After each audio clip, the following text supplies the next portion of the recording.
Okay. Hello. It's Saturday. It's May Alamari, Pharm.D. I'm in my apartment today, and I don't have to do it with headphones because I'm the only one here, but I thought it looks more professional, I guess, with headphones, so I'm going to wear my headphones. So today is Saturday. My name is May Alamari. Today is Saturday, July. I want to say January, but no, it's July 3rd, 2021. And January 3rd was the day that I moved out. And I guess I want to say that I'm really glad I moved out. Oh my God. In 6 months, my life has dramatically changed for the better. Um, I'm living in Los Angeles. I'm living in an apartment, which is really nice, absolutely beautiful.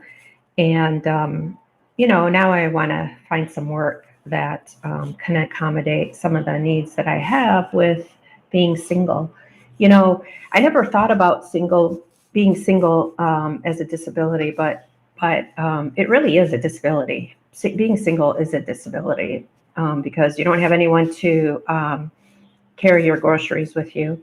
You don't have anyone to go buy your groceries. You don't really have anyone to pay your bills until somebody walks in, like the government. So thank you, government. Um, yeah, I guess the job in the government came a little bit sooner than I could accommodate because I didn't have internet access. They wanted a wired connection, so I lost that job and they forced me to resign. So here I am in Los Angeles. I guess I'd rather live in Los Angeles than Pomona or Riverside. No offense to those cities.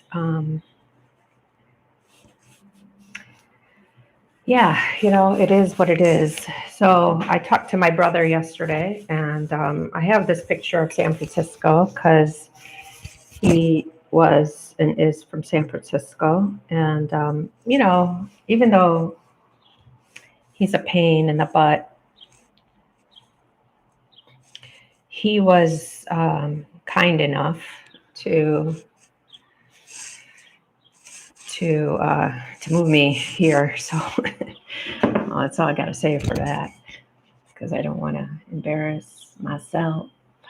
So anyway, he has his own company, so he can really work from home anywhere. And us pharmacists, we can't really work from home as single people because we still have to do the groceries, wash the laundry, follow the bill, follow the rules, label our things, and do all our stuff alone. So, and I don't have any money to hire people to help me do that. So, what did I want to talk about today? So I did have a topic I wanted to talk about, and it's called, wouldn't it be cool if we had a sexual abuse recovery? Wouldn't it be cool if I could start a sexual abuse recovery reality TV show just from my apartment and get paid for it?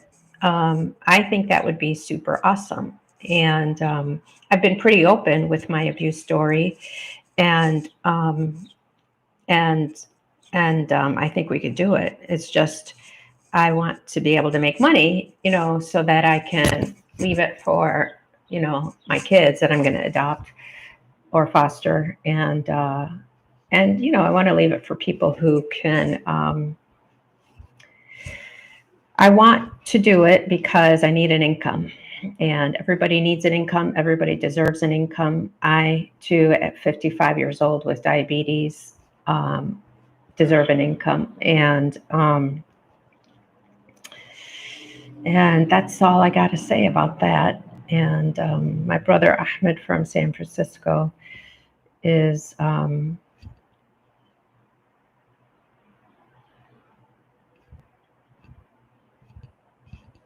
is is uh, is there, and that's all I got to say, I guess. I bought a picture of Kate Spade because this is a picture, um, and it's I don't think it's Kate Spade in the picture, but I could be wrong. But I think she had darker hair. Um, but for several reasons, and it's too much to kind of go over it now. But it's inspirational for me because I'm a pharmacist at heart, and we don't really like people to commit suicide. We think that there's a better way to deal with anger and depression and all the mean things that people do to other people, including, I guess, sexual abuse. And as a survivor, it gives me some joy to be able to share that with you, that there is life beyond suicide. And I'm here first to say that, I care about people enough um, not to push them to their suicide. And Ahmed, my brother from San Francisco, cared enough about me not to push me to my suicide. So this is a thank you, Ahmed, for being there. You're more than my bridge. This is the San Francisco Golden Gate Bridge. You're more than my Golden Gate Bridge. You've been a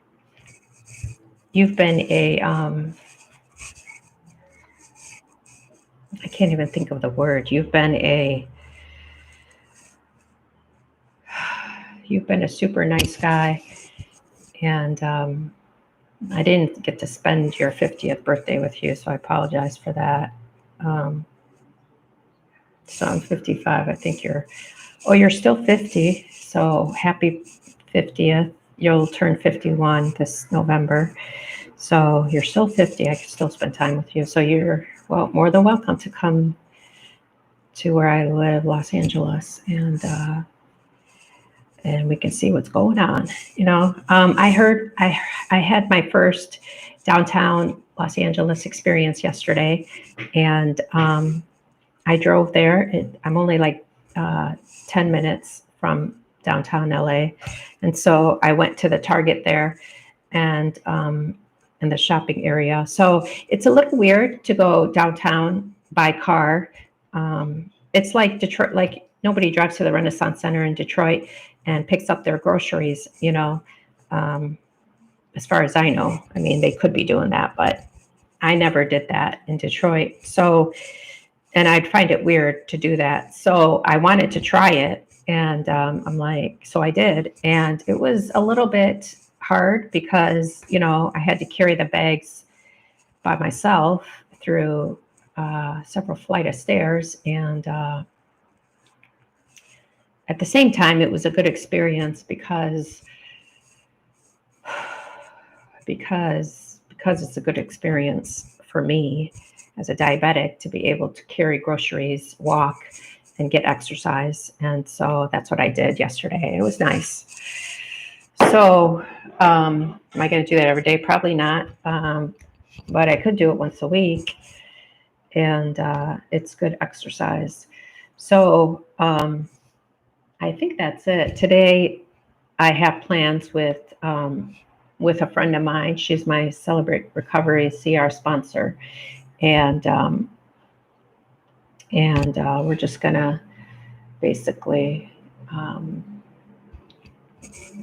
be friends to each other, and we're gonna meet.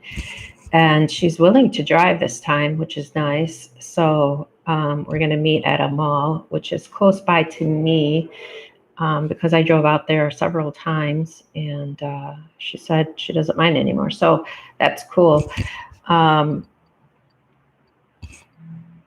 So we're about 35 miles from each other, and it's not the same. I guess I never thought about moving. I mean, what do you call it? Meeting like this. That's anywho.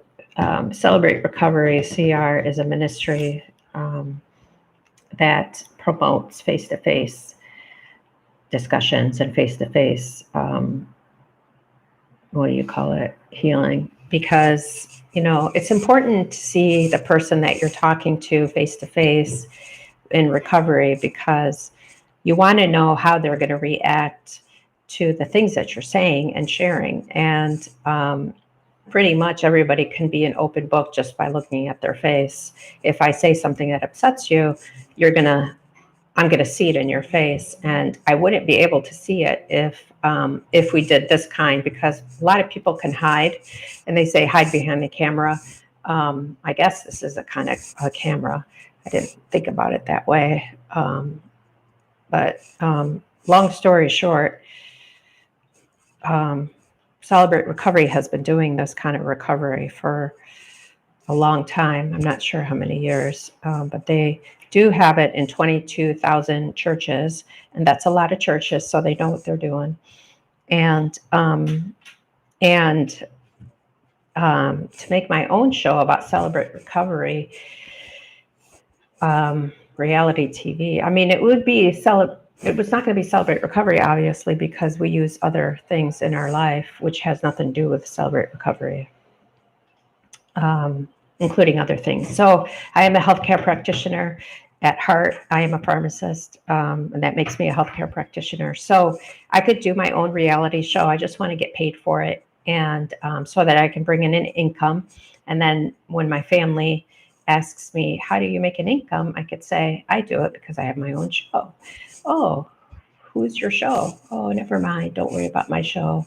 Just that's how I make an income. So, anywho, this is what I'm doing, I guess, as a pilot for myself. And that's how we start. I guess that's how we start, is just as a pilot. We used to use pilots in the hospital as well, call it pilot project. And then when it starts somewhere small and it's successful, then we, blossom it into the entire hospital, and then the entire system, and entire United States. Then it gets to the government, and they take it on, and boom, it becomes the way we do healthcare. Which I was part of that in St. John for med reconciliation, and a lot of other pharmacy practice guidelines that I implemented all by myself. So I am a great leader. I'm a great influencer, and I got things done. I just was tired, I guess, and I wanted to explore this sexual abuse recovery stuff, which I guess I'm grateful for doing that, because I wouldn't be here in LA if I didn't, number one. Number two, I'd still be stuck in, Detroit, driving, 3 hours on the freeway, because again, I told you, they don't have multiple freeways like this state has. They just have one freeway north and south, and another freeway for east and west, and then you're pretty much screwed after that. So, maybe Detroit DDOT can expand your transportation systems to include more freeways, so that pharmacists in the hospital like me don't fall asleep on the road because we're sitting in traffic for 3 hours, and then we don't get there on time, and we get fired. My chronic issues with employment has been that, and getting fired for being tardy. But really look at the real system, which is bad transportation. And Motown has no excuse, okay? Detroit is Motown, and Motown has no excuse for not implementing the DDOT system, which includes mass transportation and that sort of thing. So that's my little plug for mass transportation. I do believe in it. I hope that it does happen someday in my life. And it's definitely happening here, which is nice, because they have fast lanes, and they actually implemented tolls recently, which is awesome, because they have tolls in Virginia. And I know all this transportation stuff because I pay attention, because I'm single, and I have to pay attention to how long it takes me to drive, because I'm the only person who's driving myself to work. I don't have chauffeurs like other people do. Pharmacists don't have chauffeurs, and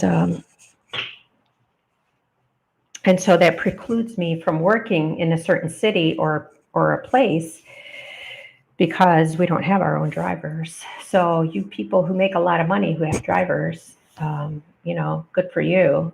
That's how you decide to spend your income. For me, I don't have that. So that's that. So that's all I got to say for that. It's 12:38 p.m. I have to go get ready, take a shower, get ready for my appointment so I can drive to see my sponsor. So wish me luck on that. I hope you have a wonderful day. If you want to hire me and give me an income, that would be great. The same as my pharmacist income that you took for 8.5 years. It's going to be 9 years in April, but it's 8.5 years I haven't really had a pharmacist income. And, it gets old. It gets old being poor. So, thanks for the apartment. But I really would like a bed and a mattress. It kind of sucks to be sleeping on the floor or the couch all the time. And so the excuses that these people give not to do something fast is just out of this world cruel. And that's my Cruella. Those are the Cruellas that I have in my life. The people who don't give you what you really need, which is a bed to sleep in, and some privacy to do that. So, yeah, right back at you, baby. That's it. Have a good day. Bye.